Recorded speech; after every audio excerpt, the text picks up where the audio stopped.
நாம் தமிழர் கட்சியின் மாநில சுற்றுப்புறச் சூழல் பாசறையின் பொறுப்பாளர் வெண்ணிலா தாய்மானவன் அவர்கள் வந்து இந்த தூய்மை பணியாளர்கள் அவர்களுடைய ஆர்ப்பாட்டம் மாநாட்டில் வந்து அந்த மேடையில வந்து பேசியிருக்காங்க.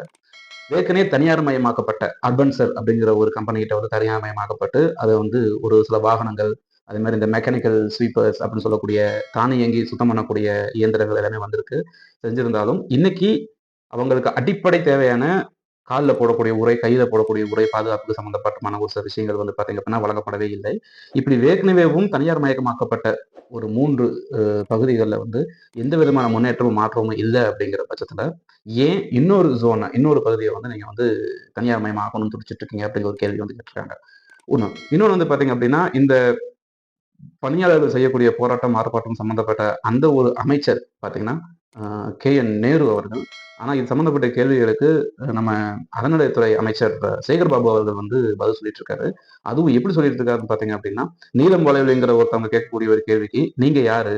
நாங்க வந்து செய்தியாளர் சந்திக்க வந்திருக்கோம். நீங்க தான் கேட்கக்கூடாது, நாங்க உங்களை சந்திக்க வரலங்கிற ஒரு திமிரான பதில கூறியதையும், அதே மாதிரி செய்தியாளர்கள் ஒரு கேள்வி கேட்கும் பொழுது இந்த மாதிரி வந்து துப்புரவு பணியாளர்கள் வந்து இங்க போராட்டம் பண்ணிட்டு இருக்காங்க, ஆர்ப்பாட்டம் பண்ணிட்டு இருக்காங்க, அவங்களுடைய வேலை நிரந்தரம் பண்றதுக்கு தேவையான உங்க வாக்குறுதி என்னாச்சுன்னு கேட்டப்போ நான் அந்த வாக்குறுதி சொல்லவே இல்லையே அப்படிங்கிற விஷயத்த சொன்னதையுமே வந்து தெளிவாக எடுத்துரைச்சு இந்த திமுக அரசு இப்ப இருக்கக்கூடிய சேகர் பாபு அவர்களாக இருக்கட்டும், இப்ப பேசுனராக இருக்கட்டும், இல்ல அது துறை சார்ந்த கே.என். நேரு அவர்களாக இருக்கட்டும், இவங்க வந்து ஒவ்வொரு முறையும் தோத்துக்கொண்டே தானே இருக்கிறார்கள். சரியான முடிவுகள் எடுத்து சரியான ஆதரவுகளை கொடுக்கக்கூடிய ஒரு அரசாக, மக்களுக்கு சேவை செய்யும் அரசாக இல்லை அப்படிங்கிறத வந்து ரொம்ப அழுத்தம் திருத்தமா தெரிவிச்சிருக்காங்க.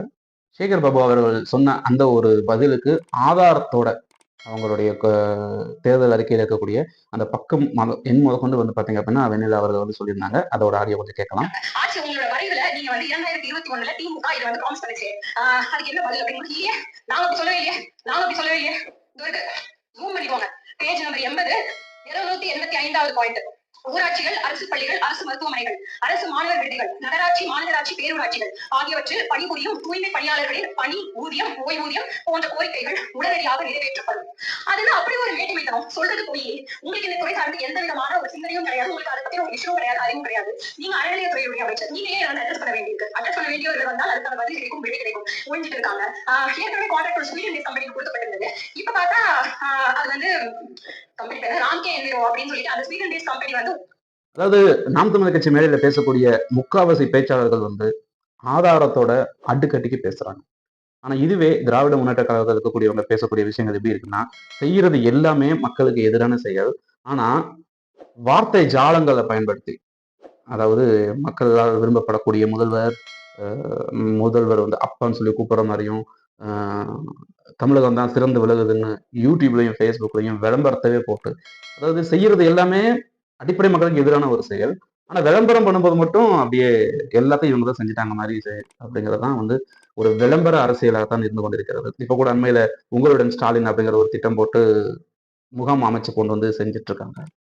நான் என்ன கேட்கிறேன், ஒரு குடிமகனுக்கு ஒரு பிரச்சனை அப்படின்னா, ஒரு கோரிக்கை அப்படின்னா, அந்த அங்க இருக்கக்கூடிய அதிகாரிகள், அதாவது அந்த விஏஓ கிட்ட போய், ஒருவேளை விஏஓ கிட்ட தான் போகணும்னா பிரசிடென்ட் இருப்பாங்க அந்த ஊர்ல. அந்த ஊர்ல இருக்கக்கூடிய பிரசிடென்ட் கிட்ட போய் ஒரு கோரிக்கை வைக்கலாம். அதுக்கப்புறம் கவுன்சிலர் கிட்ட வைக்கலாம். அதுக்கப்புறம் மனு தீர்க்கும் நாள்ல போயிட்டு கலெக்டர் கிட்ட கொண்டு போய் அந்த ஒரு கோரிக்கையை மனுவா கொடுக்கலாம்.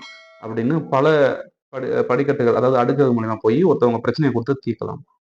ஆனா இங்க நேரடியா ஸ்டாலின் அவர்களுடைய குறைதீர்க்கும் முகாம் சொல்லி ஒரு விஷயம் இங்க நடத்துறாங்க அப்படின்னா, அப்ப இந்த அரசாங்கத்துடைய கட்டமைப்பா இருக்கக்கூடிய மக்களின் குரலாக, மக்களின் ஒரு வேலைக்காரராக, மக்களுக்கு சேவை செய்யக்கூடிய நபர்களாக இருக்கக்கூடிய இந்த ஆட்கள், அதாவது இந்த ஒரு அலுவலகங்கள் கடந்த 4 வருஷமா வேலை செய்யாமலே இருந்திருக்கா? எந்த மக்களுடைய குற்றச்சாட்டையும் கோரிக்கையும் வாங்கலையா? இப்ப திடீர்னு நேரடியா ஸ்டாலின் அவர்கள் வந்து உங்களுடன் ஸ்டாலின் ஒரு திட்டத்தை போட்டுதான் உங்ககிட்ட வந்து பாத்தீங்கன்னா இந்த கம்ப்ளைண்ட் எல்லாம் வாங்கணுமா? அப்போ எந்த மாதிரி ஒரு கட்டமைப்பு இதுக்கு முன்னாடி இருந்திருக்கு? இப்ப திடீர்னு அவர்கள் நேரடியாக கேட்கறதுக்கான ஒரு காரணம் என்ன? ஏன் கலெக்டர் வேணும்? ஏன் கவுன்சிலர் வேணும்? எதுக்கு வந்து அந்தந்த ஊரில் இருக்கக்கூடிய பிரசிடென்ட் எல்லாம் வேணும்? என்ன ஒரு அல்பத்தனமான ஒரு அப்பட்டமான ஒரு அரசியல் அப்படிங்கிறது வந்து பட்டுக்கேவலமான ஒரு விஷயமா இருக்கு.